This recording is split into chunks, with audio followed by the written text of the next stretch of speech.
Shalom, selamat pagi Bapak Ibu Saudara yang dikasihi Tuhan. Kita di minggu terakhir bulan Desember, juga minggu terakhir tahun 2023. Kita akan bersama-sama memperhatikan pengumuman dan warta gereja. Sebelum kita melanjutkan acara kebaktian pagi ini, saya menyambut kehadiran Saudara Johan Agung dari Jalan Vini Vidi. Silakan berdiri sejenak. Terima kasih atas kehadirannya, Pak. Tuhan memberkati. Ya, kiranya bisa menikmati kebaktian, memuji, memuliakan nama Tuhan bersama-sama dengan kita di tempat ini. Bapak Ibu Saudara yang kasih Tuhan, beberapa pengumuman yang perlu kita perhatikan bersama-sama. Jemaat peserta acara di gedung gereja mohon tetap menerapkan protokol kesehatan, terutama dihimbau untuk mengenakan masker saat bernyanyi. Berikutnya, puji Tuhan, acara perayaan Natal Sabtu 16 Desember 2023 dan kebaktian Natal Senin 25 Desember telah terlaksana dengan baik dan aman. Itu semua karena dukungan doa, dana, dan tenaga dari Bapak Ibu Saudara semua. Mari kita masih akan ada acara lagi. Hari ini 31 Desember kebaktian tutup tahun, lalu nanti 6 Desember ada Natal BPD DKI 6 Januari 2024 akan ada Natal bersama umat baptis BPD DKI Jaya Banten. Nanti di WhatsApp grup gereja akan dibuka list untuk pendaftaran supaya kita bisa mempersiapkan transportasinya. Acara di Gereja Baptis Indonesia Kalvari pada hari Sabtu 6 Januari 2024 jam 10 pagi. Diharapkan banyak jemaat kita yang bisa ikut hadir di dalamnya.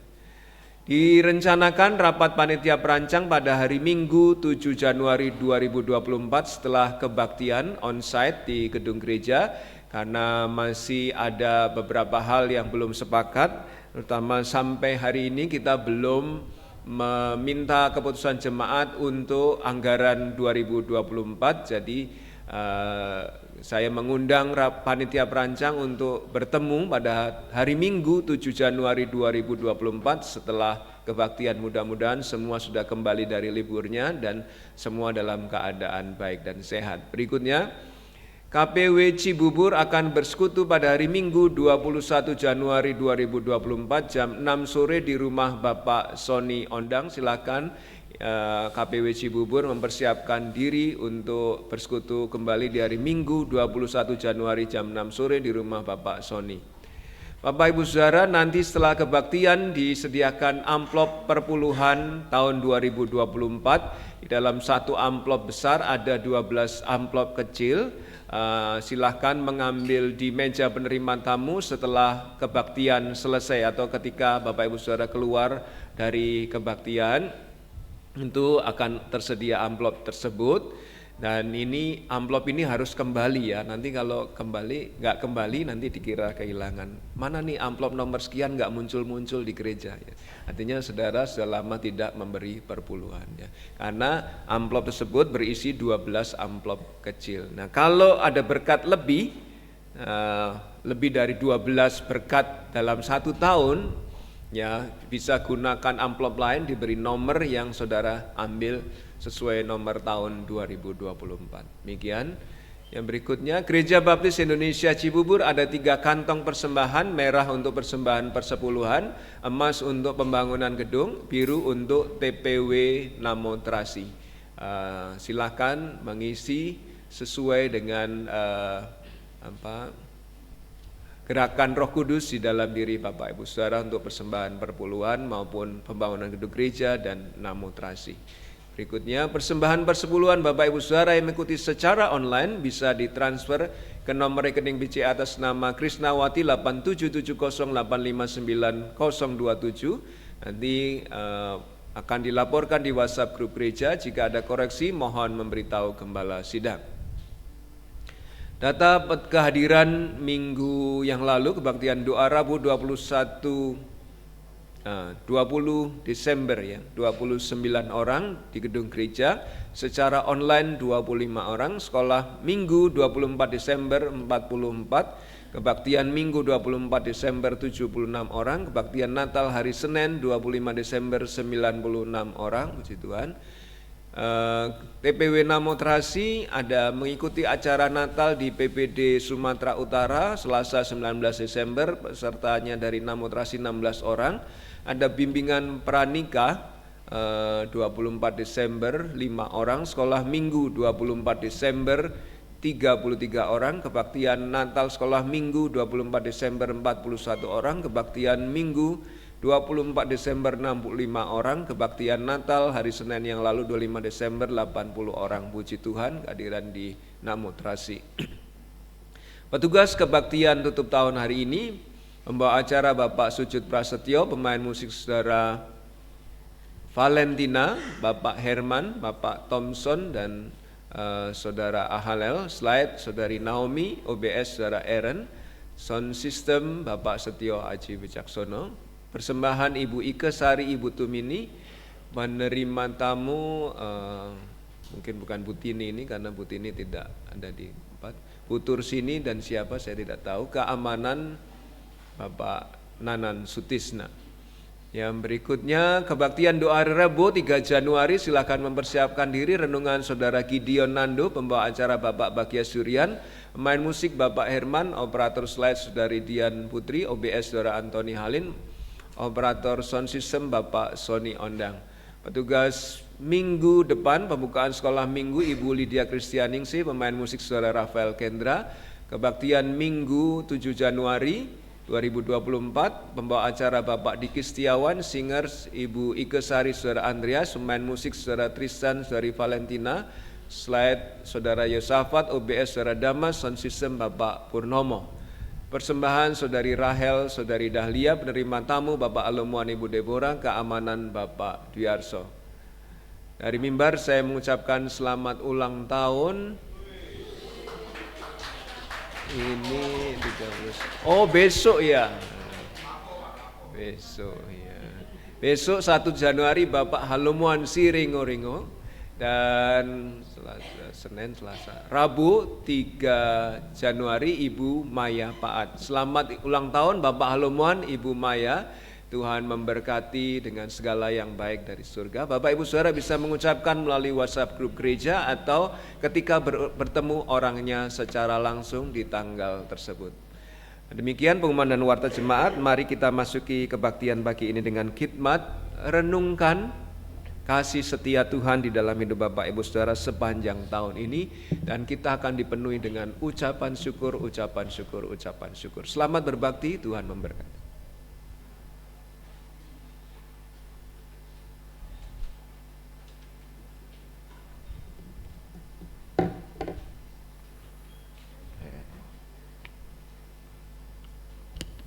Shalom Bapak Ibu Saudara yang terkasih dalam Tuhan Yesus. Apa kabarnya hari ini? 1, 2, 3, 4, 5, 6. Wah, cukup banyak, 200 orang ini. Sebelum memulai ibadah pada pagi hari ini, ada sedikit informasi tambahan. Minggu lalu kakak kami, kakaknya istri saya, Ibu Ria, yang biasanya didoakan di jam doa, Bapak Andri, puji Tuhan minggu lalu sudah divonis dokter bahwa kansernya sudah sembuh. Haleluya, amin. Tetap kontrol 3 bulan sekali, menjaga pola hidup, pola makan dan sebagainya. Terima kasih doa jemaat yang tidak putus-putus. Terus doakan agar pemulihannya menjadi lebih sempurna. Kita akan masuk ke kebaktian ibadah pada pagi hari ini. Saya ingin jemaat mengambil saat teduh dengan saya membacakan Mazmur 52 ayat 10 dan 11. Tetapi aku ini seperti pohon zaitun yang menghijau di dalam rumah Allah. Aku percaya akan kasih setia Allah untuk seterusnya dan selamanya. Aku hendak bersyukur kepadamu selama-lamanya, sebab engkaulah yang bertindak karena namamu baik. Aku hendak memasyurkannya di depan orang-orang yang kau kasihi. 1 tahun kita melewati tahun 2023. Begitu banyak pergumulan, begitu banyak sukacita, dukacita yang pasti kita hadapi.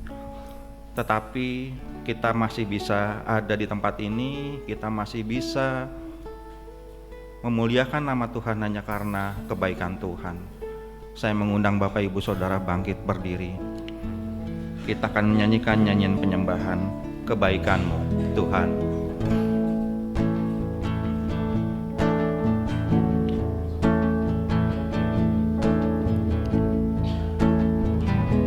Ku cinta Kau, rahmat-Mu nyata bagiku, hidupku di dalam tangan-Mu. Sejak pagiku terbangun sampai ku terbaring, ku nyanyi kebaikan-Mu Tuhan. Sepanjang hidupku Kau setia, sepanjang hidupku Kau setia, sepanjang hidupku Kau sangat baik.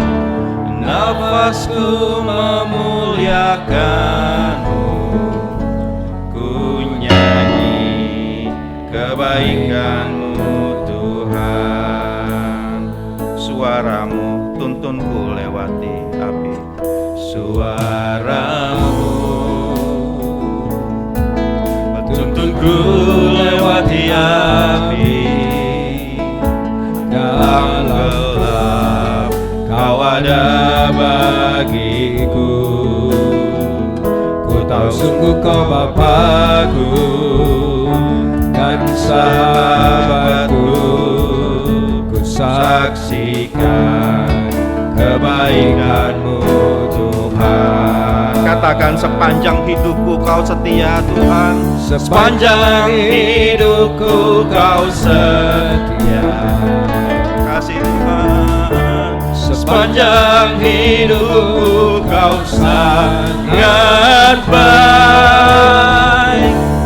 Nafasku memuliakan-Mu, ku nyanyi kebaikan-Mu. Sepanjang hidupku Kau setia. Sepanjang hidupku Kau setia. Sepanjang hidupku Kau sangat baik. Nafasku memuliakan-Mu Yesus. Nafasku memuliakan-Mu, ku nyanyi kebaikan-Mu Tuhan. Kebaikan-Mu Tuhan. Kebaikan-Mu Tuhan berkati hidupku. Kebaikan-Mu Tuhan sertai langkahku. Aku berserah datang menyembah, hidupku bagi-Mu. Kebaikan-Mu Tuhan berkati hidup. Kebaikan-Mu Tuhan. Kebaikan-Mu Tuhan berkati hidupku. Kebaikan-Mu Tuhan sertai langkahku. Aku berserah datang menyembah, hidupku bagi-Mu. Kebaikan-Mu Tuhan berkati hidupku. Sepanjang hidupku Kau setia. Sepanjang hidupku Kau setia. Ya Tuhan, terima kasih. Sepanjang hidupku Kau sangat baik. Nafasku memuliakan-Mu Yesus. Memuliakan-Mu, ku nyanyi kebaikan-Mu Tuhan. Ku nyanyi kebaikan-Mu Tuhan. Ku nyanyi kebaikan-Mu Tuhan.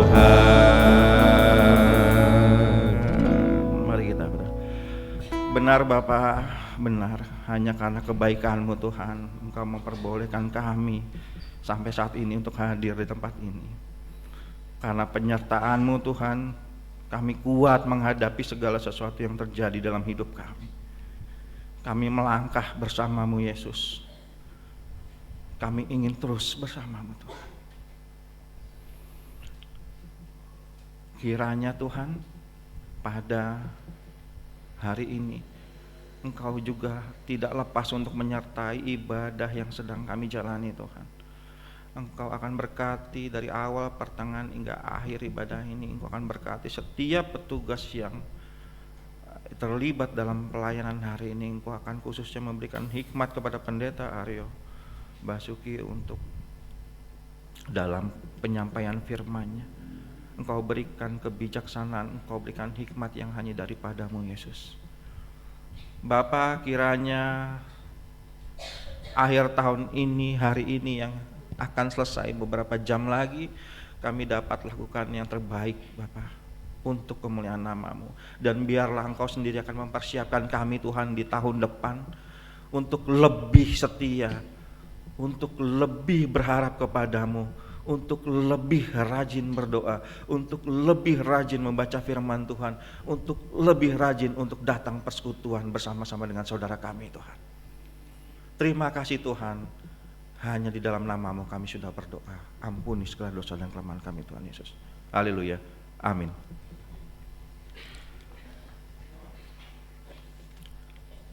Kuasa Tuhan memang tidak ada tandingnya di dunia ini. Dan kita yakin bahwa tidak ada kekuatan apapun yang bisa menandingi kuasa Tuhan kita Yesus Kristus. Nyanyian kesaksian iman tak tertandingi.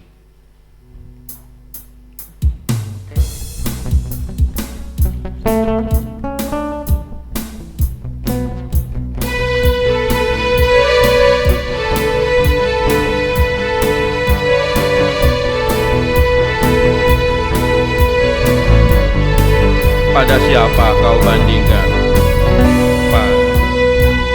Kau bandingkan perbuatannya yang besar,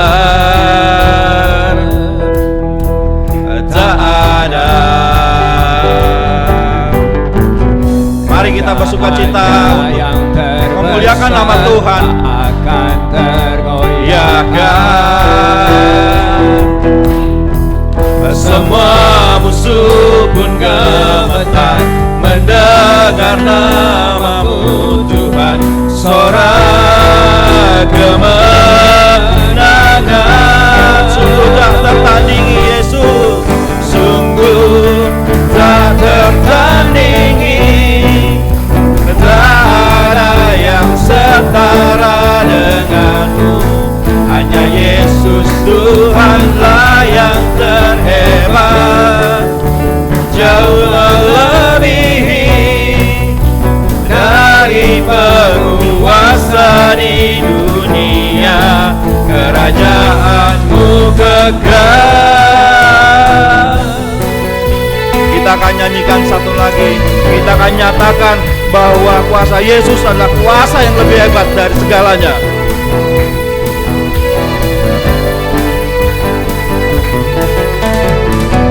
Pada siapa kau bandingkan perbuatannya yang besar? Tak ada.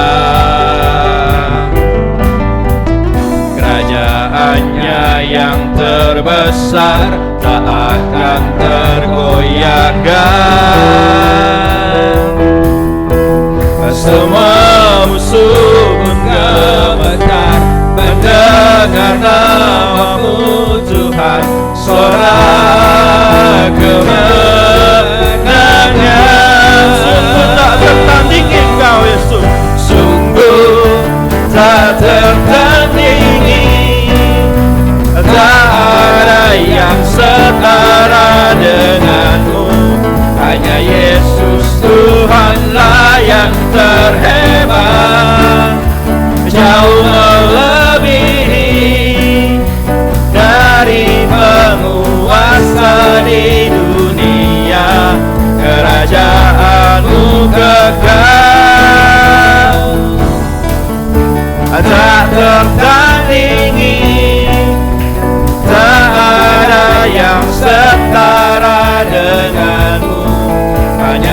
Yesus Tuhanlah yang terhebat, jauh melebihi dari penguasa di dunia.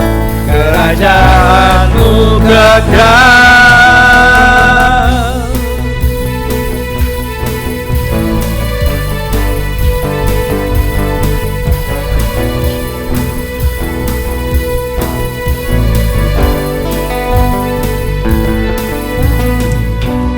Kuasa Tuhan Yesus tak tertandingi. Amin Bapak Ibu Saudara. Kami persilakan untuk duduk kembali. Pembacaan Alkitab pada hari ini diambil dari Zakaria 9 ayat 9 dan 10. Kita akan membacakan bersama-sama Zakaria 9 ayat 9 dan 10. Kita akan baca bersama-sama. 3, 2, 1. Bersorak-soraklah dengan nyaring, hai putri Sion. Bersorai-sorailah, hai putri Yerusalem. Lihat, rajamu datang kepadamu. Ia adil dan jaya. Ia lemah lembut dan mengendarai seekor keledai. Seekor keledai beban yang mudah. Ia akan melenyapkan kereta-kereta dari Efraim dan kuda-kuda dari Yerusalem. Busur perang akan dilenyapkan, dan ia akan memberitakan damai kepada bangsa-bangsa. Wilayah kekuasaannya akan terbentang dari laut sampai ke laut, dan dari sungai Efrat sampai ke ujung-ujung bumi. Demikian firman Tuhan yang akan nanti dipaparkan oleh Pendeta Aryo Basuki. Kita akan menyanyikan kesaksian iman yang diambil dari nyanyian pujian 314, Damai yang Padaku.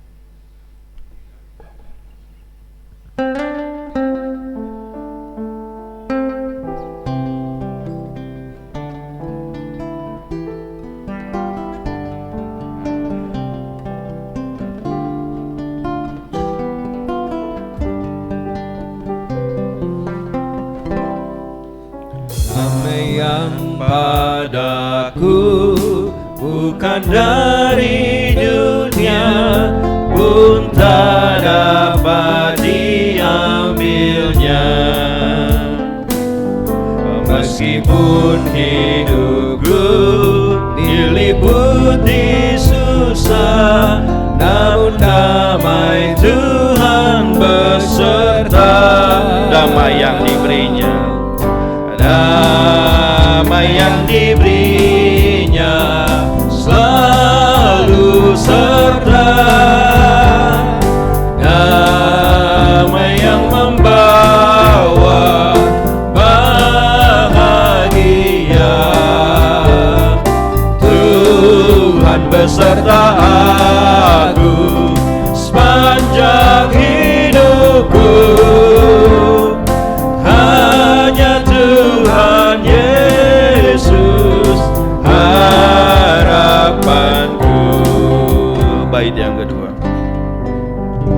Dunia berdendang memuliakan Raja, waktu ku terima damainya.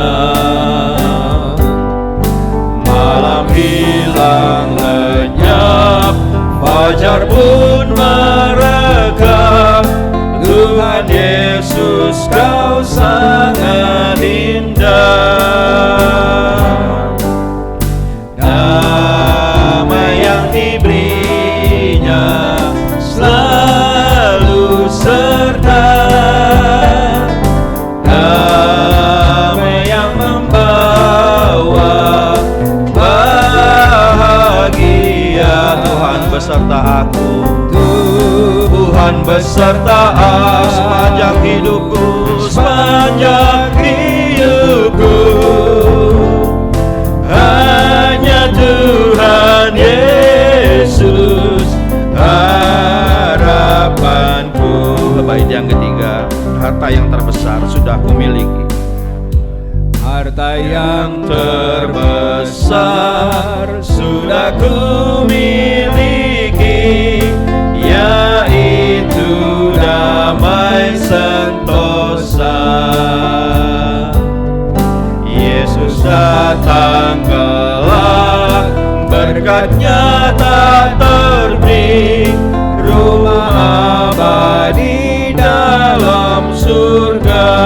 damai yang diberinya selalu serta, damai yang diberinya selalu serta, damai yang membawa bahagia. Tuhan beserta aku, Tuhan beserta aku sepanjang hidupku. Hanya Tuhan Yesus harapanku.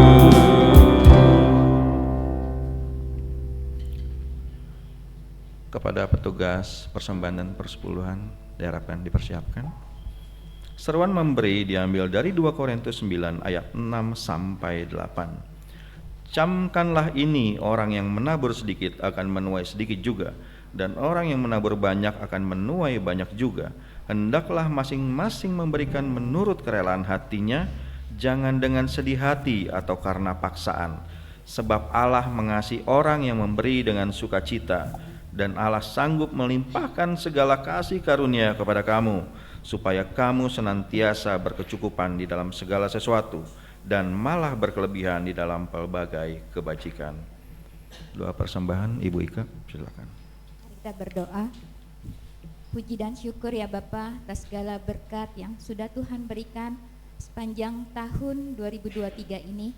Kami ingin bersyukur karena kasih-Mu yang begitu besar kepada kami, juga atas penyertaan Tuhan sepanjang tahun ini. Tuhan sudah berkati kami, Tuhan sudah sertai langkah kami, dan Tuhan sudah melindungi hari-hari kami. Sungguh kami bersyukur Tuhan untuk semuanya ini. Ampuni ya Tuhan segala dosa dan pelanggaran kami. Saat ini kami mau menyerahkan persembahan kami. Biarlah Tuhan berkati persembahan kami ini agar berkenan di hadapan Tuhan, dan berkati persembahan kami ini biarlah menjadi berkat bagi gereja kami di Gereja Baptis Cibubur, juga menjadi berkat bagi orang-orang yang membutuhkannya. Berkati tangan-tangan yang sudah memberi, berkati usaha mereka, pekerjaan mereka, biarlah karena kuasa Tuhan saja dan kebaikan Tuhan kami menerima berkat. Terima kasih Tuhan untuk semuanya ini. Kami serahkan hanya di dalam nama Tuhan Yesus Kristus kami berdoa dan ucap syukur. Haleluya, amin. Amin. Selagi edaran kantong persembahan diedarkan, kita akan menyiapkan lagu persembahan dan persiapan firman Tuhan yang diambil dari nyanyian pujian 278. Ku dengar suara Al-Masih.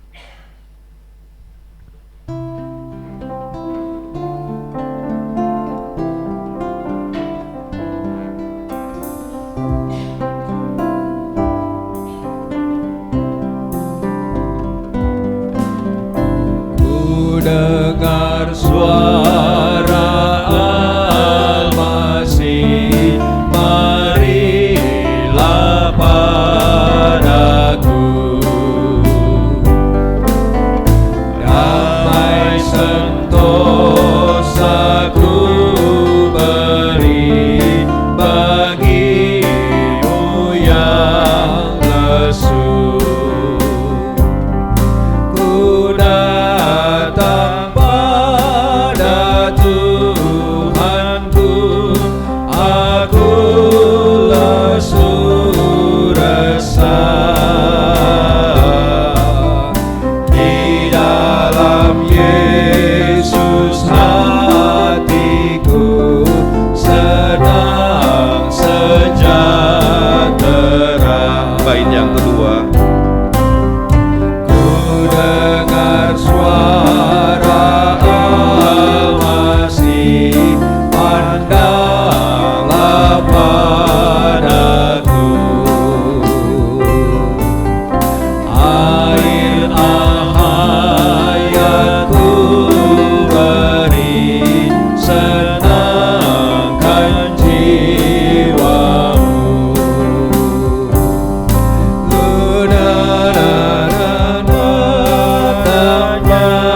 Cepat dan minum airnya, tak lagi ku rasa. Saya mengundang Pendeta Aryo untuk hidup dalam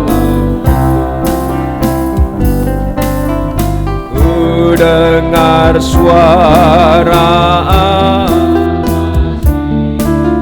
akulah terang dunia. Pandanglah padaku kini, hidupmu kan cerah. Mari berdiri. Ku pandang Yesus Tuhanku bagaikan sang surya. Sungguh indahlah jalanku ke surga mulia.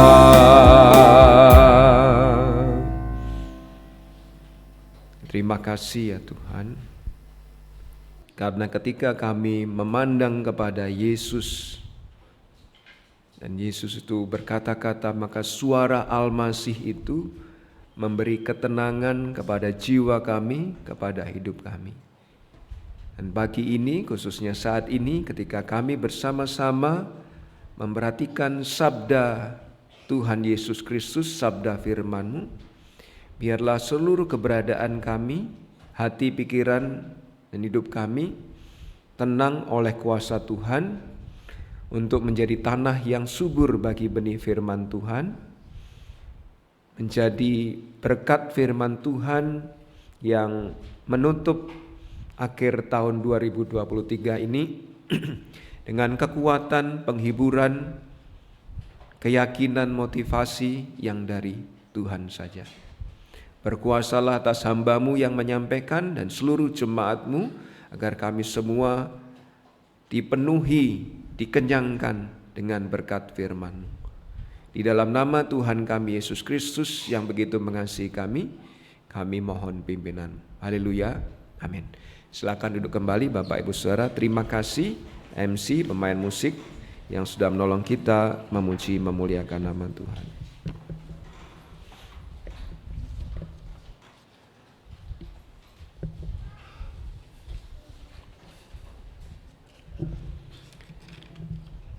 Bapak Ibu Saudara yang dikasihi Tuhan, tema Natal kita adalah sebagaimana yang terpampang di belakang saya, pengharapan di dalam kedatangan Yesus Sang Raja Dunia, dan diambil dari Zakaria pasal 9 ayat 9, tapi dari perayaan tanggal 16, acara tanggal 25, dan hari ini tanggal 31 Desember kebaktian tutup tahun, saya membicarakan di seputar ayat tersebut saja.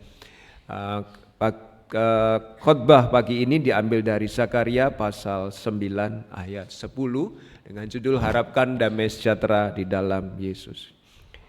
Bapak Ibu Saudara, entah Bapak Ibu Saudara menghitung atau tidak, tapi untuk kepentingan kebenaran firman Tuhan pagi ini saya menggunakan pendahuluan ini bahwa perang Israel dan Palestina itu sudah berlangsung lama, tapi yang terakhir ini adalah 2 bulan lebih, dan korban meninggal itu sudah melebihi 10.000 ya. Jadi kalau Bapak Ibu Saudara mengikuti berita, saya mengikuti dari Google saja, Google News itu ada banyak korban di kedua belah pihak ya. Ya, terutama paling kasihan begini nih, kita bersyukur ya kita bisa Natalan di sini, bisa tenang, tidak ada gangguan. Tapi mungkin mereka di sana tidak ada yang seperti kita sekarang. Bahkan anak-anak sekolah pun susah, pas sekolah tiba-tiba gedungnya kena bom dan lain sebagainya. Jadi situasi itu serba mencekam, mengerikan, dan ada banyak ketidakpastian di sana. Ya.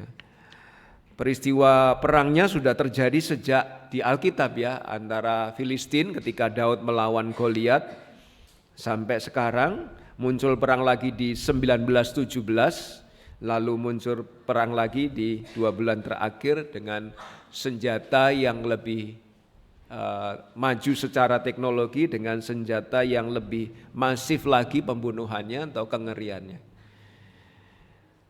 Perang Soviet dan Ukraina yang bikin ekonomi dunia kacau, itu sejak 24 Februari 2022. Jadi kalau Februari 2024 itu akan berusia 2 tahun dan perangnya masih terus berlangsung. Udah 2 tahun. Bayangin jadi penduduk Ukraina ataupun orang Soviet sendiri ya, khususnya yang mengirim pasukan perang, yang anaknya ikut militer, masih takut ya mendengar kabar berita, ibu, bapak, orang tuanya ini ya, ada apa? Wah, misalnya. Tidak mudah di dalam situasi perang dan itu sudah berlangsung hampir 2 tahun kalau nanti 24 Februari 2024 masih terjadi perang. Perang di Myanmar, itu perang saudara, sudah 2 tahun juga. Itu antara masyarakat sipil dan penguasa yang kebetulan militer ya, atau kalau mungkin di Indonesia itu TNI lawan masyarakat sipil ya. Kalau di sana adalah junta militer dengan masyarakat sipil. Teman saya pendeta di Myanmar, anaknya perempuan termasuk vokal, termasuk sering ikut demo menyuarakan itu ditangkap dan masih dipenjara sampai sekarang. Sehingga tidak mudah bagi mereka mengalami situasi perang.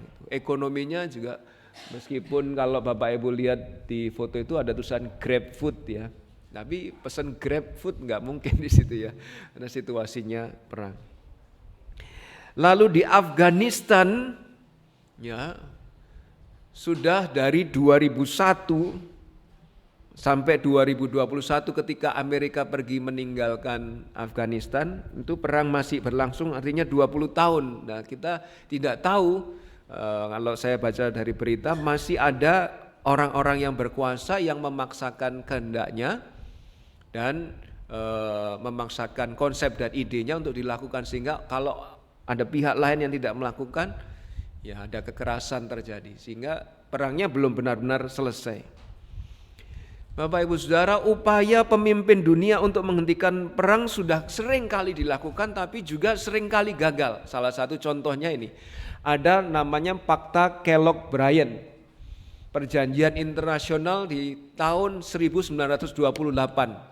Ada 15 negara anggotanya untuk berjanji, perjanjian internasional itu, bahwa mereka tidak akan menggunakan perang sebagai cara untuk mengatasi konflik. Itu perjanjian yang mereka buat ya. Kellogg-Briand ini orang Perancis, satunya orang Amerika, sehingga nama perjanjiannya disebut perjanjian atas menggunakan nama mereka ya. Tahun 1928. Tapi apa yang terjadi ya, ditandatangani diantaranya Jerman, Perancis, Jepang, Italia dan Amerika dan sebagainya. Pada tahun 27 Agustus 1928 dan negara-negara lainnya ikut terlibat di dalamnya. Mereka enggak mau menyelesaikan konflik, mengatasi konflik dengan perang. Ya. Tapi 3 tahun setelah itu, 28 berarti tahun 31, salah satu negaranya yaitu Jepang itu perang terhadap Manchuria. Ya. Baru tanda tangan 3 tahun kemudian sudah bikin perang, Jepang mulai itu. Beberapa tahun setelah itu Italia nyerang Ethiopia. Italia juga termasuk yang menandatangani Fakta Kellogg-Briand.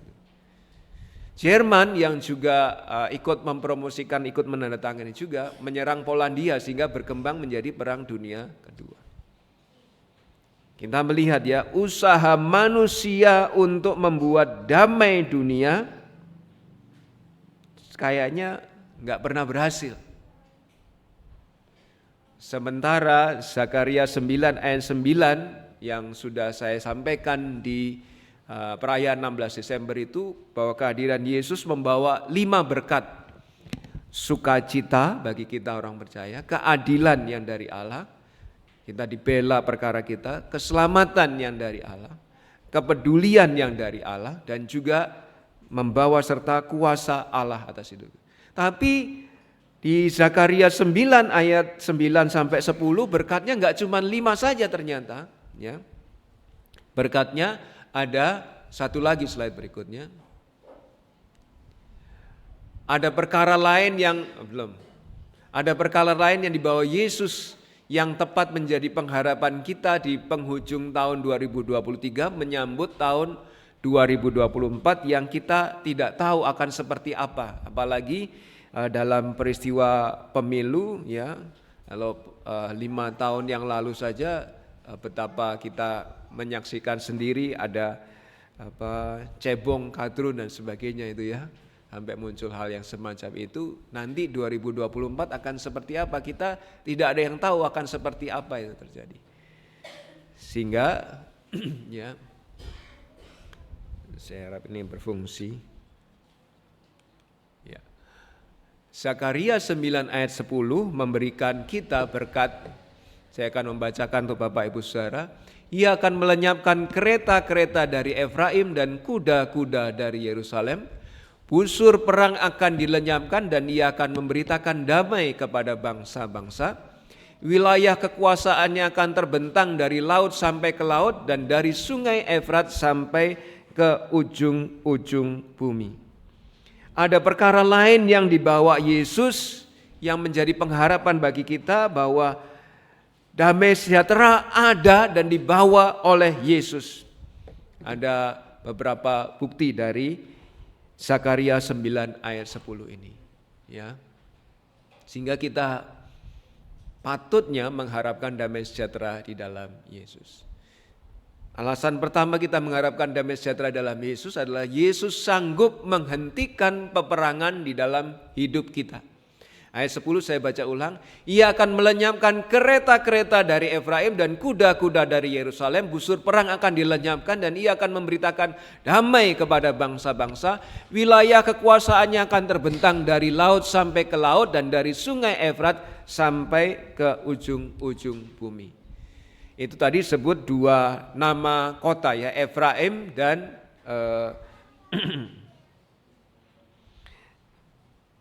Efraim dan Yerusalem, Yehuda ya. Efraim itu mewakili kerajaan utara ini ya. Kerajaan utara atau biasanya disebut kerajaan Israel. Itu terdiri dari 10 suku Israel, yaitu suku Ruben, Simeon, Sebulon, Isakar dan Gad, Asyer, Naftali. Efraim, Manasye ini suku Yusuf tapi dipecah jadi 2 karena punya jatah 2 tempat, yaitu Efraim, Manasye. Juga di dalamnya ada suku Lewi ya yang bisa ikut kerajaan utara dan juga ikut kerajaan selatan. Efraim adalah kerajaan utara dan satunya lagi, sedangkan Yerusalem adalah kerajaan selatan ini ya. Ini atau kadang-kadang disebut kerajaan Yehuda. Ini hanya terdiri dari 2 suku Israel, Yehuda dan Benyamin. Sehingga kita melihat di sini di antara Israel sudah pecah, ada konflik antara utara dan selatan. 12 suku Israel itu 10 ikut utara, 2 ikut selatan. Dan konflik itu sudah terjadi sejak zaman bapaknya membesarkan 12 anak ini. Kalau Bapak Ibu Saudara ingat bagaimana Yakub membesarkan Yusuf, itu Yakub pilih kasih, disayang banget Yusuf ya. Sehingga sampai saudara-saudaranya itu iri hati kepada Yusuf. Yuk kita buang saja anak ini, bikin iri hati kita aja ya. Karena bapaknya mengembangkan atau membesarkan anak-anaknya dengan cara yang pilih kasih, yang tidak adil, sehingga sudah ada konflik di dalam keluarga. Ketika mereka besar, ketika mereka menjadi suku-suku yang besar, ya itu akhirnya pecah jadi 2 ya, utara maupun selatan. Anehnya suku kerajaan selatan itu Yehuda dan Benyamin itu anaknya Yakub dengan Rahel, Yehuda itu anaknya Yakub dengan Lea, itu malah bersatu. Ya, sementara juga yang kerajaan utara itu ada anaknya keturunan Yusuf itu ya anak kesayangannya Yakub dan 9 suku lainnya yang ikut kerajaan utara. Bisa bersatu tapi akhirnya mencah jadi 2 kerajaan ya. Mereka merupakan anak-anak dari 1 ayah dan 2 ibu dan sudah dikembangkan dengan cara yang pilih kasih sehingga musuhan ya. Yusuf Binyamin itu ya, anak dari Rahel. Ini ya, Yusuf Binyamin anak dari Rahel. Dan Naftali itu anak dari Bilha tapi ikut utara, kerajaan utara. Ruben, Simeon, Lewi, Isakar, Zebulon itu anak dari Lea ikut utara. Sementara Yehuda anak dari Lea itu di selatan juga ya. Jadi ini agak membingungkan, tapi inilah keluarga besar yang kemudian jadi bermusuhan dan akhirnya menjadi kerajaan utara dan selatan. Di dalam kerajaan utara dan selatan juga ada konflik ya, kita melihat tadi.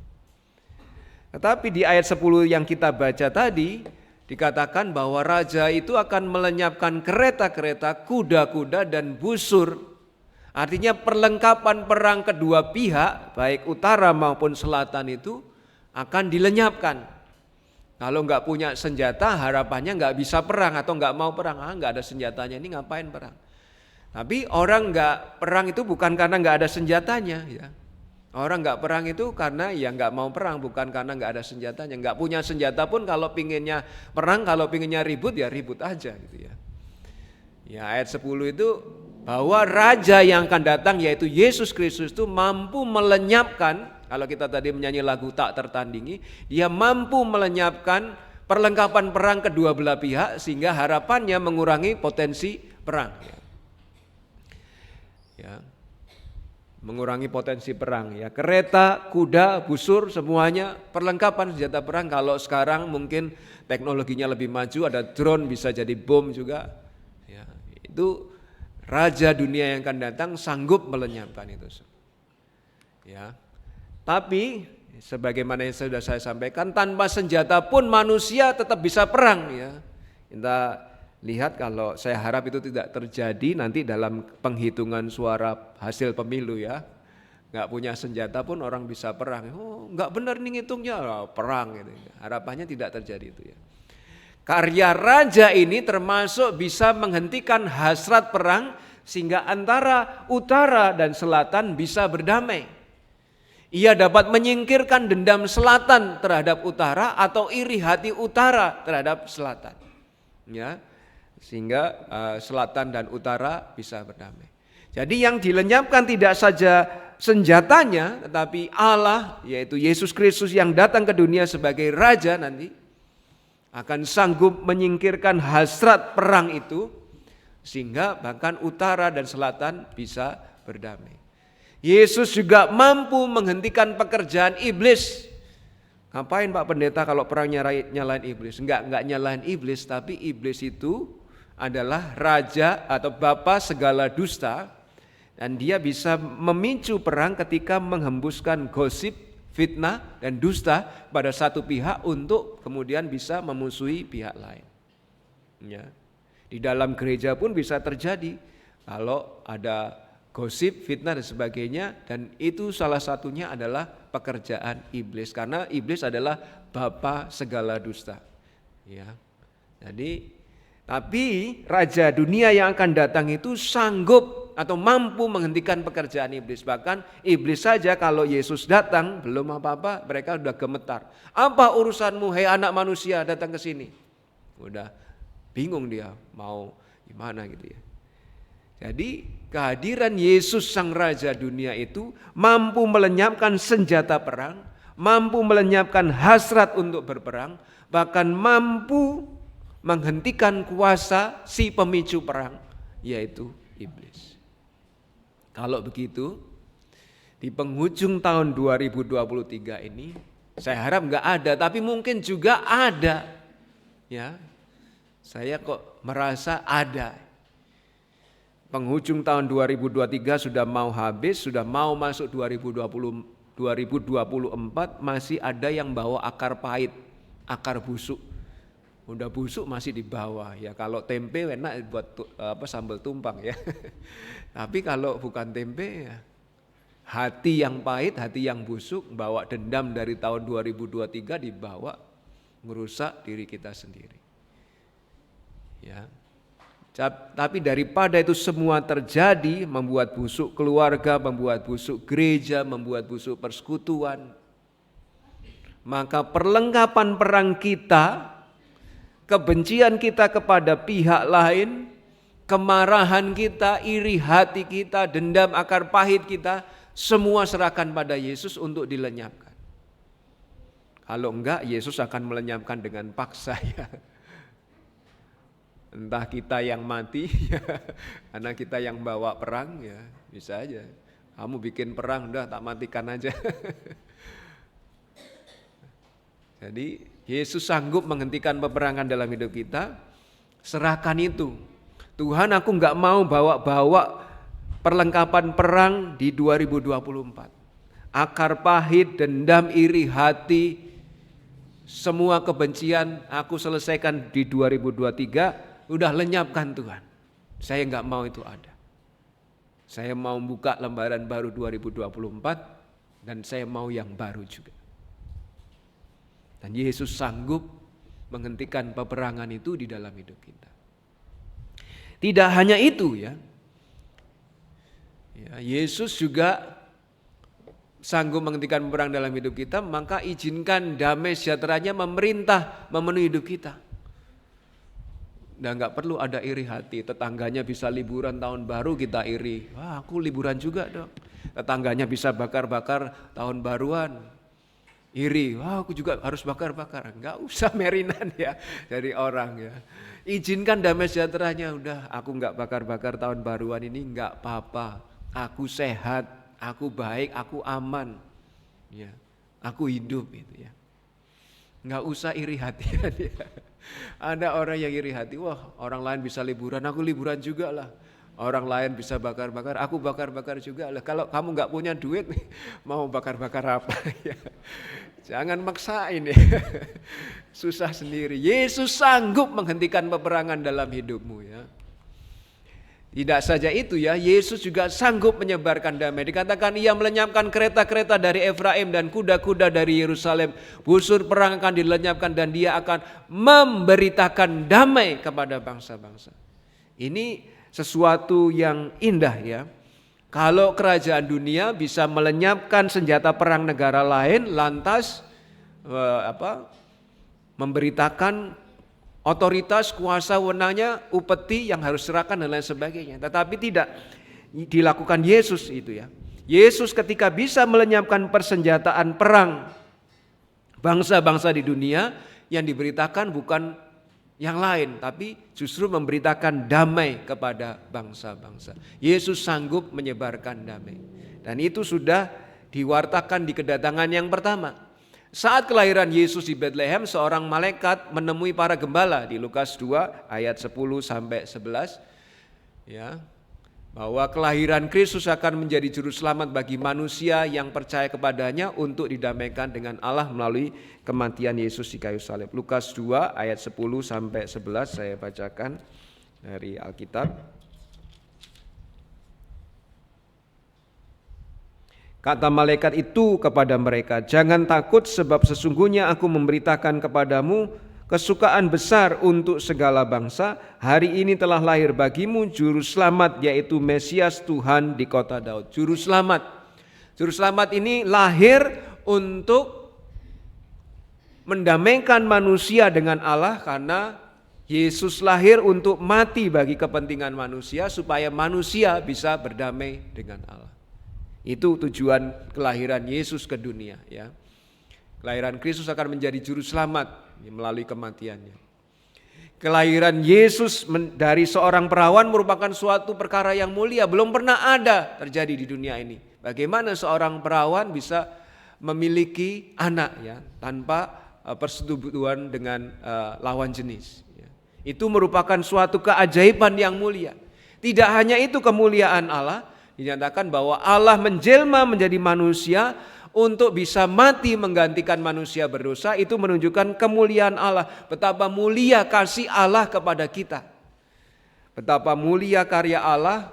Seorang gadis saja bisa memiliki anak dari karya Roh Kudus. Nah itu kemuliaan yang pertama. Kemuliaan yang kedua, bahwa Allah yang begitu suci kudus rela menjelma menjadi manusia untuk menggantikan orang berdosa supaya manusia berdosa bisa didamaikan dengan Allah. Itu kemuliaan yang kedua. Ya. Sehingga dengan kemuliaan itu bala tentara surga, kalau versi bahasa Inggris multitude, artinya berjuta-juta bala tentara surga yaitu malaikat memuji Allah dengan berkata, respon terhadap kemuliaan itu ada di Lukas 2, 13, 14. Dan tiba-tiba tampaklah bersama-sama dengan malaikat sejumlah besar bala tentara surga yang memuji Allah. Katanya, kemuliaan bagi Allah di tempat yang maha tinggi dan damai sejahtera di bumi di antara manusia yang berkenan kepadanya. Kemuliaan di sini adalah kemuliaan bahwa kok bisa ya seorang gadis tidak pernah bersetubuh dengan pria memiliki anak. Itu kemuliaan yang pertama. Kemuliaan bagi Allah bahwa Dia yang begitu suci kudus, tidak ada dosanya, rela turun menjadi manusia, rela menjelma menjadi manusia untuk menebus, membayar hutang dosa manusia. Itu kemuliaan yang kedua. Itulah kemuliaan bagi Allah, sehingga malaikat memuji, kemuliaan bagi Allah, engkau sungguh hebat. Sebenarnya enggak perlu Allah menyelamatkan kita, tapi Dia masih mau menyelamatkan. Itu kemuliaan bagi Allah. Tapi kemudian bagian keduanya, damai sejahteranya di mana? Kemuliaan Allah berkenaan dengan kelahiran Yesus sudah saya jelaskan tadi ya. Tapi damai sejahteranya, damai sejahtera di bumi di antara manusia yang berkenan kepadanya. Jadi yang mengalami damai sejahtera hanya manusia yang berkenan kepadanya. Kalau di Israel belum ada manusia yang berkenan kepadanya, ya nggak bisa ada perdamaian. Meskipun Israel adalah bangsa pilihan Tuhan. Kalau di dalam keluarga Bapak Ibu Saudara belum ada manusia yang berkenan kepadanya, ya mungkin nggak akan pernah mengalami damai. Damai sejahtera di bumi itu hanya dialami di antara manusia yang berkenan kepadanya, yaitu orang percaya. Dalam kedatangannya yang pertama, Yesus bukan membawa damai yang dinubuatkan Zakaria 9 ayat 10, ya, bukan. Kedamaian di Zakaria 9 ayat 10 itu nanti akan terjadi di kedatangan Yesus yang kedua. Ini belum terjadi, tapi akan terjadi. Damai yang dibawa Yesus di kedatangan yang pertama adalah damai dengan Allah untuk orang-orang yang beriman kepada Yesus. Orang yang beriman kepada Yesus tadinya bermusuhan dengan Allah karena dosanya. Ya, Allah yang Maha Kudus, Maha Suci gak mau dengan orang berdosa. Tapi ini supaya bisa berdamai, Yesus turun ke dunia menggantikan tempat orang berdosa, mati bagi orang berdosa, sehingga orang berdosa yang beriman kepada Yesus didamaikan dengan Allah. Ya, Roma 5 ayat 1 berkata, sebab itu kita yang dibenarkan karena iman, dianggap benar, dianggap suci, dianggap kudus oleh karena pengorbanan Yesus, kita hidup dalam damai sejahtera dengan Allah oleh karena Tuhan kita Yesus Kristus. Kita damai dengan Allah. Sehingga kapanpun kita mati karena kita sudah didamaikan dengan Allah, kita akan menuju ke tempat Allah berada, yaitu di surga. Karena kita sudah didamaikan dengan Allah oleh pengorbanan Yesus. Gitu ya. Jika seseorang sudah didamaikan dengan Allah, maka oleh karya Roh Kudus orang itu memiliki damai sejahtera di dalam dirinya yang tidak terpengaruh keadaan sekitarnya. Entah sekitarnya ada ombak, ada badai, ada masalah, ada perang, ada apapun, dia akan tetap bisa mengalami, merasakan, menikmati damai karena sumbernya dari Roh Kudus yang juga adalah Allah. Karena dia sudah didamaikan dengan Allah, maka dia bisa memiliki damai dari Roh Kudus, tidak peduli keadaan luar seperti apa. Sebagaimana dikatakan Yesus kepada murid-muridnya, Yohanes 14:27, damai sejahtera ku tinggalkan bagimu, damai sejahtera ku berikan kepadamu, dan apa yang ku berikan tidak seperti yang diberikan oleh dunia kepadamu, janganlah gelisah dan gentar hatimu. Ini ya, Yesus meninggalkan damai sejahtera kepada murid-muridnya, bukan seperti yang diberikan dunia, karena damai sejahtera ini ada hubungannya dengan Roh Kudus yang memberi damai sejahtera itu. Masalahnya mereka tidak selalu memandang kepada Yesus, sehingga ya, bisa saja orang percaya, bisa saja murid-murid Yesus menjadi gelisah dan gentar hati. Di dalam Yesus orang percaya diberi shalom atau eiren yang disebut damai sejahtera itu. Sehingga jiwa, roh, diri orang percaya itu tentram dan tenang meskipun di luar ada banyak pergumulan, ada banyak masalah, ada badai, ada perang. Orang percaya harusnya bisa tenang dalam situasi apapun. Yesus tahu bahwa meskipun orang percaya, murid-murid Yesus telah diberi damai sejahtera, terkadang atau sering seseorang percaya mengalihkan pandangannya dari Yesus, dan ini dialami oleh Petrus. Ketika Yesus menjemput murid-muridnya dari dalam perahu, Yesus menjemput dari pantai, Yesus berjalan menuju ke mereka. Lalu, engkaukah itu Tuhan atau hantu? Ya, ini aku. Kalau memang itu engkau, izinkan aku berjalan di atas air. Petrus berjalan di atas air. Jalan dia berhasil menuju ke Yesus. Tapi begitu dia enggak fokus kepada Yesus, lihat airnya, lihat gelombang-gelombang kecil muncul di sekitarnya, pandangannya teralihkan dari Yesus. Tenggelam dia.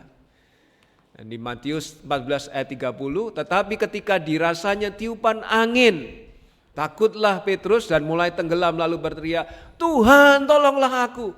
Segera Yesus mengulurkan tangannya memegang Petrus dan berkata, hei orang yang kurang percaya, mengapa engkau bimbang?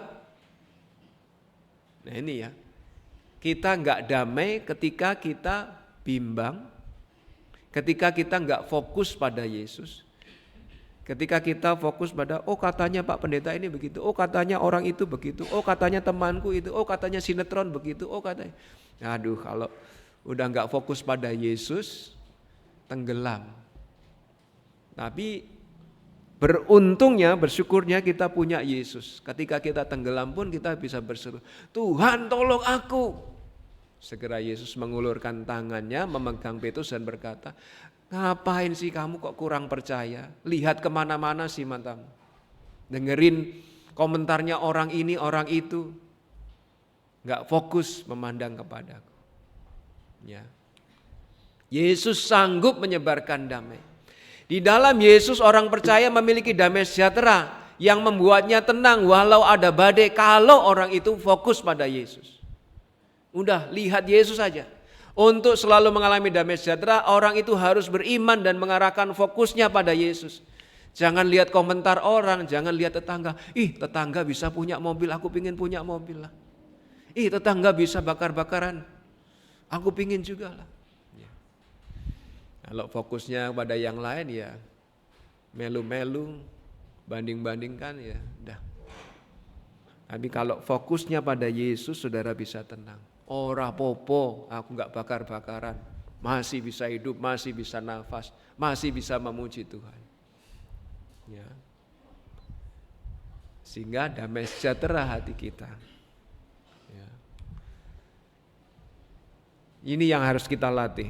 Janganlah hendaknya kamu khawatir tentang apapun juga, tetapi nyatakanlah dalam segala hal keinginanmu kepada Allah dalam doa dan permohonan dengan ucapan syukur.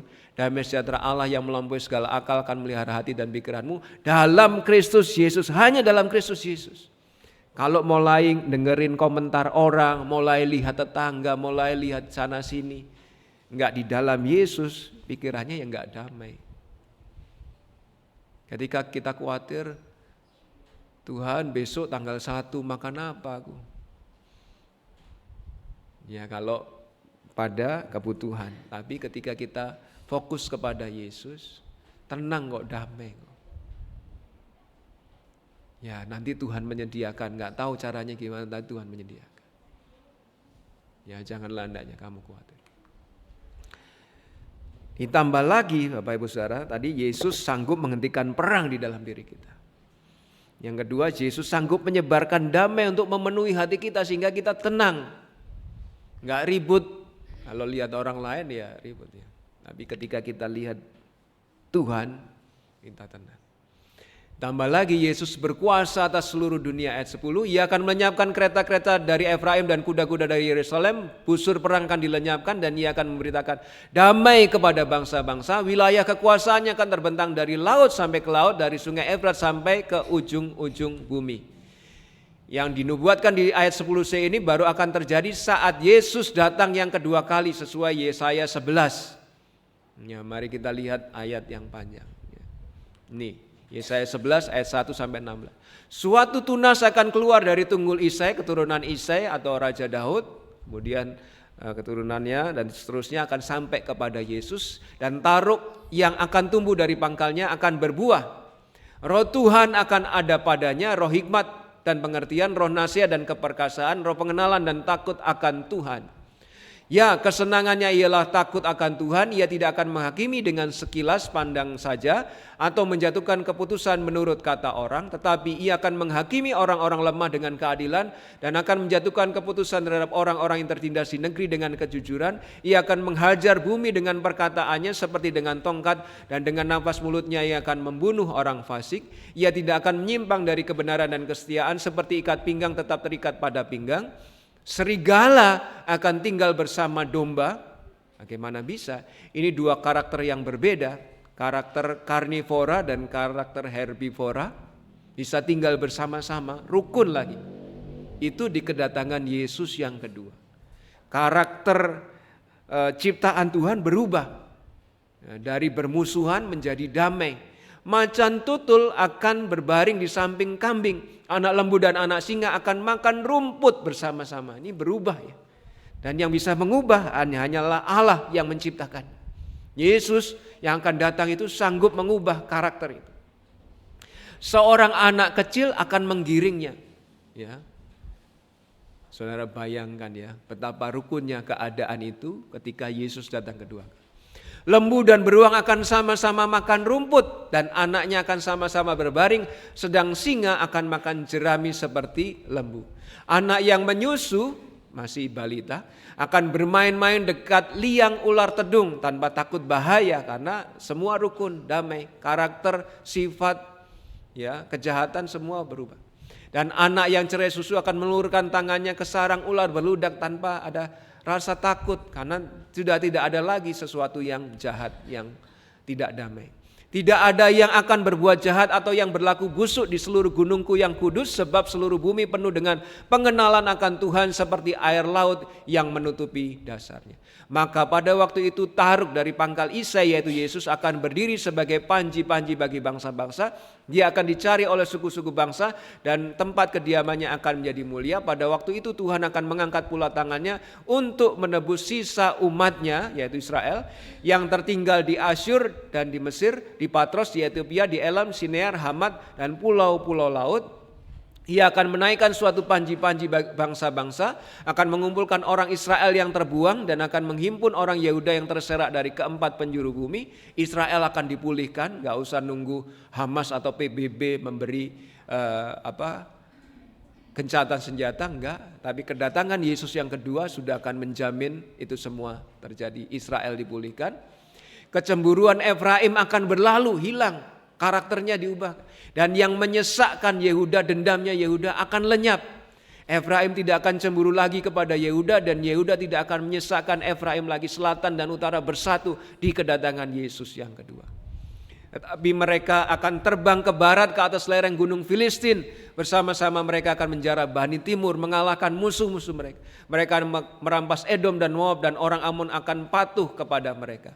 Tuhan akan mengeringkan teluk Mesir dengan nafasnya yang menghanguskan, serta mengacungkan tangannya terhadap sungai Efrat dan memukulnya pecah menjadi 7 batang air, sehingga orang dapat melaluinya dengan berkasut, dengan pakai sepatu.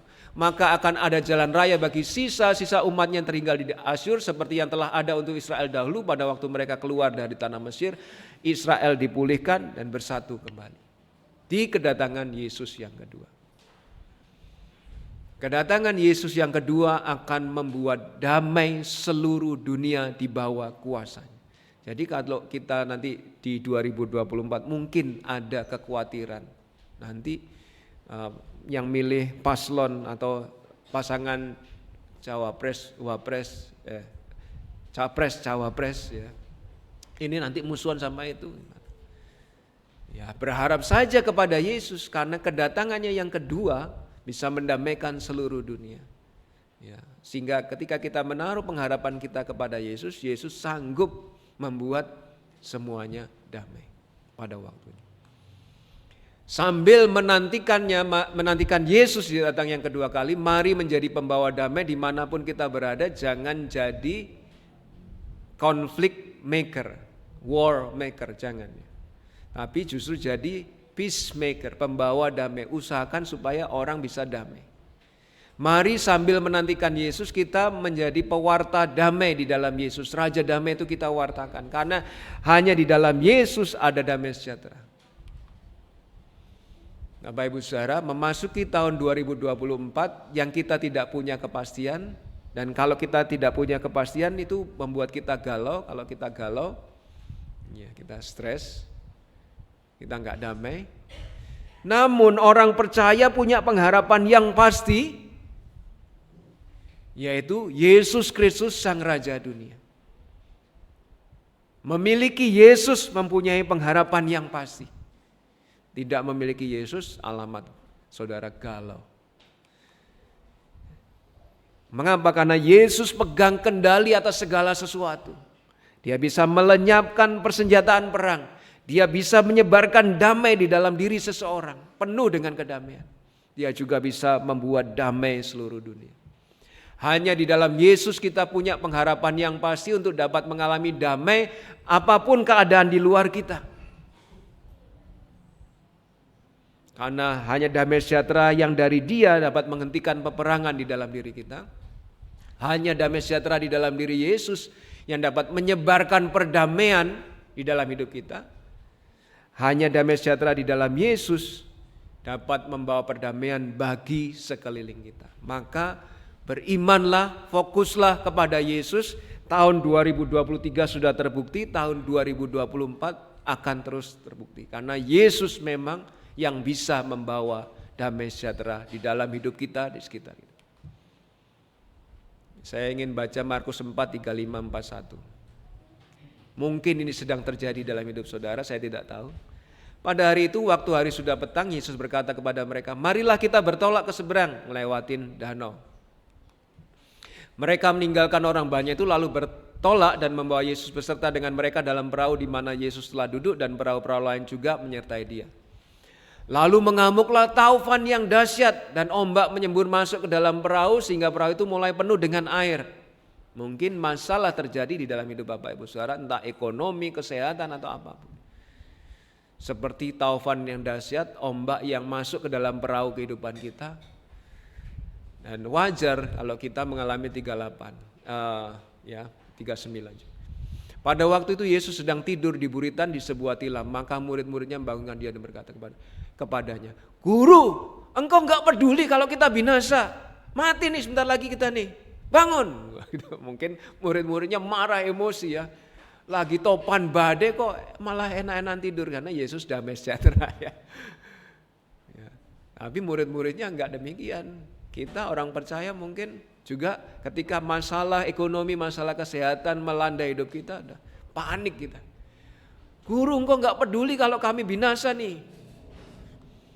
Lalu 39, Yesus pun bangun menghadiri angin itu dan berkata kepada danau itu, diam, tenang. Lalu angin itu redalah dan danau itu menjadi teduh sekali. Lalu Ia berkata kepada mereka, mengapa kamu dan kamu, 12 muridnya, termasuk kita juga kalau ada di perahu itu, mengapa kamu begitu takut? Mengapa kamu tidak percaya mau masuk 2024? Ya. Mereka menjadi sangat takut dan berkata seorang kepada yang lain, siapa gerangan orang ini? Mereka lihatnya orang ya, karena kelihatan sebagai manusia biasa, tapi dia manusia yang juga adalah, sehingga angin dan danau pun taat kepadanya. Jika Yesus ada di perahu kehidupan Bapak Ibu Saudara, enggak perlu panik. Percayalah, Yesus peduli kepada kita. Yesus tidak ingin kita binasa.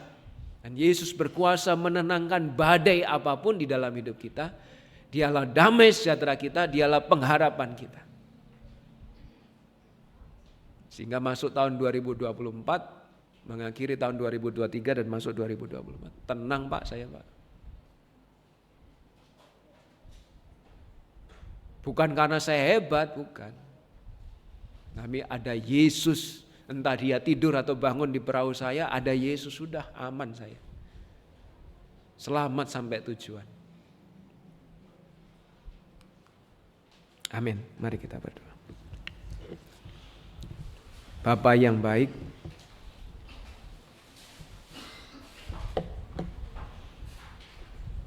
kami bersyukur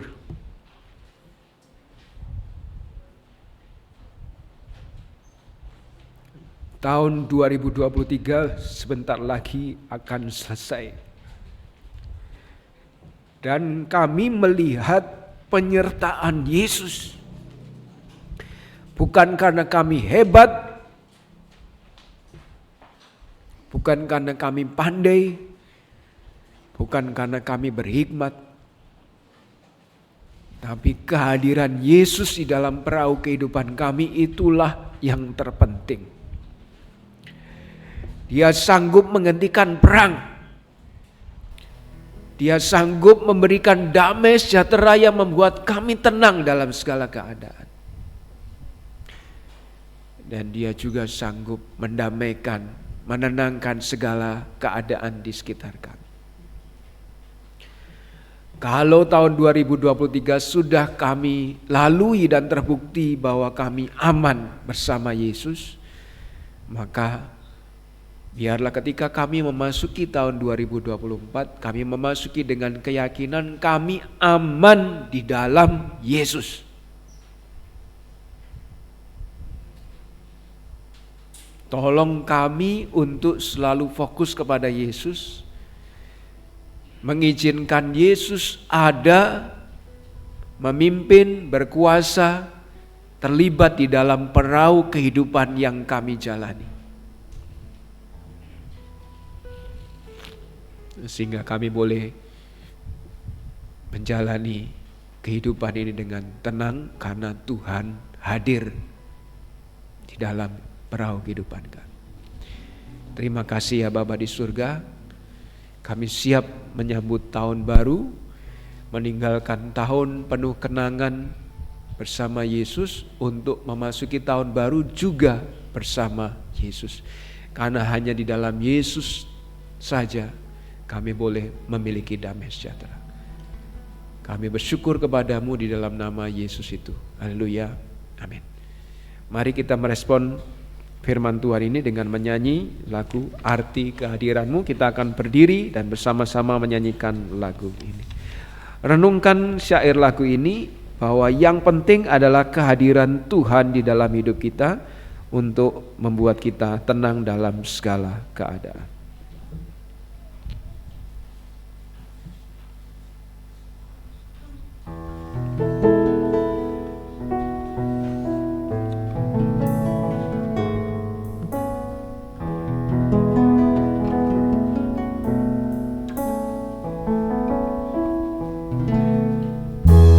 Jalanmu tak terselami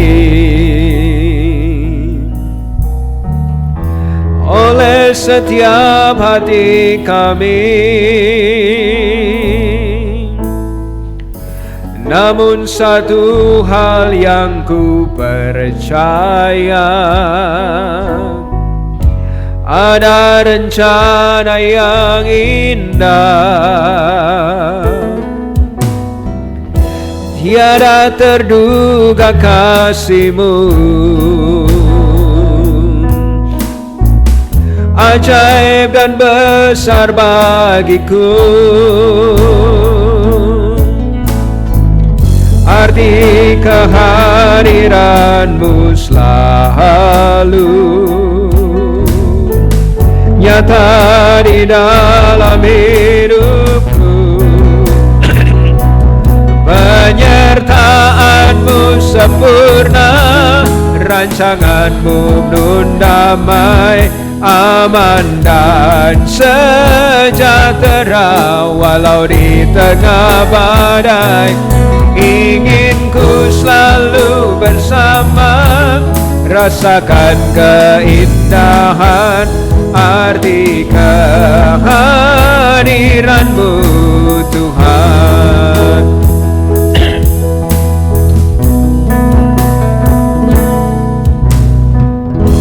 Jalan-Mu tak terselami oleh setiap hati kami,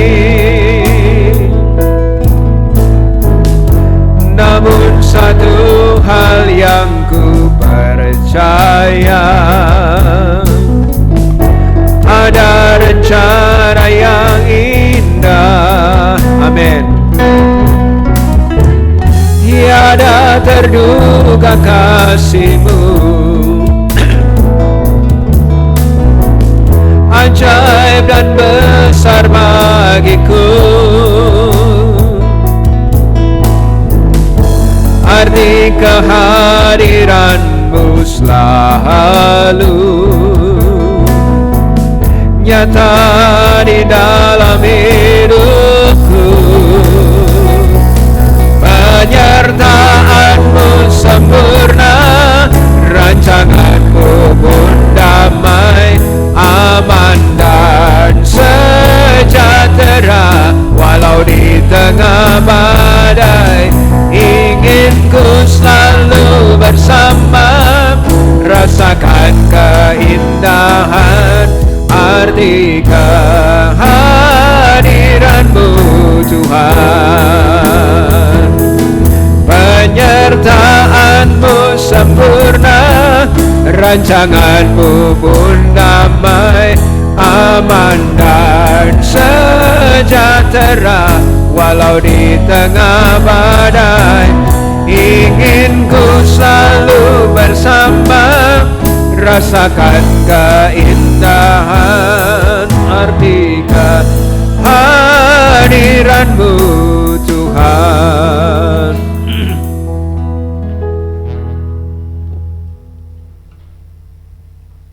Bapa di surga, inilah yang kami yakini. Walau mungkin kami akan diizinkan memasuki badai, kami tidak khawatir. Yang penting ada Tuhan Yesus mendampingi kami, menyertai kami, menguatkan kami, menghibur kami, mengatasi badai di dalam kehidupan kami. Kami bersyukur memiliki Yesus yang dalam kehadirannya yang pertama sudah membuktikan, menyatakan, menunjukkan kuasa-Nya. Sehingga kami bisa percaya dan terus percaya kepadanya. Tolonglah seumur hidup kami mengandalkan Dia, fokus perhatian, pandangan mata, hati dan rohani seluruh keberadaan kami tertuju kepada Yesus saja, sehingga tidak bimbang dan khawatir. Terima kasih atas firman-Mu, terima kasih atas kebaktian pagi ini, kiranya Tuhan berkenan. Berkati jemaat-Mu satu persatu di dalam kehidupannya. Kami masing-masing punya masalah besar ataupun kecil, tapi kami punya Tuhan yang sama, yaitu Yesus Kristus. Dan Yesus Kristus itu sanggup menghentikan badai dalam kehidupan kami. Yesus itu sanggup menghentikan peperangan di dalam kehidupan kami. Yesus Kristus itu sanggup memenuhi hidup kami dengan damai sejahtera. Dan Yesus Kristus itulah yang kami andalkan. Terima kasih ya Bapak Yesus. Berkatilah jemaat-Mu satu persatu di dalam kehidupan pribadinya, dalam studi masa depan anak cucunya, di dalam kesehatannya, di dalam usaha pekerjaannya. Izinkan melihat pertolongan kuasa kasih Tuhan menaungi mereka. Limpahkanlah rezeki dari surga untuk tiap-tiap jemaat-Mu. Berkati kami semua supaya makin mengasihi Tuhan dan dapat menjadi berkat bagi sesama kami. Kami akan kembali ke rumah kami masing-masing, ke aktivitas tugas tanggung jawab kami masing-masing. Sertailah supaya di dalam segala sesuatu hidup kami menyenangkan Tuhan, dan hidup kami merasakan menikmati damai sejahtera dari Tuhan. Saudaraku yang terkasih,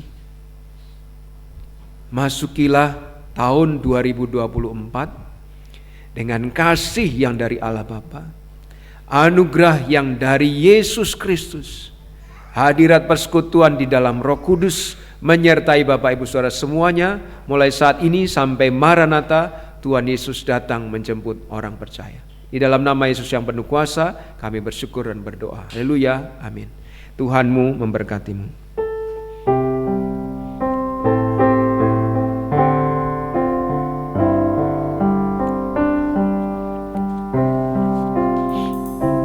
Tuhanmu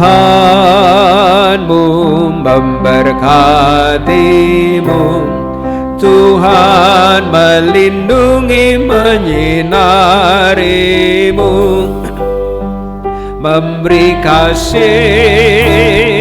karunia, Tuhan menyinarimu dengan wajahnya, memberi kasih karunia, karunia, damai sejahtera diberi Tuhanmu.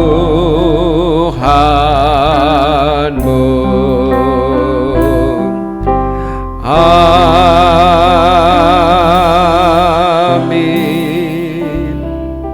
Selamat hari Minggu, selamat menyongsong tahun baru bersama Tuhan Yesus Kristus. Tuhan memberkati. Amin.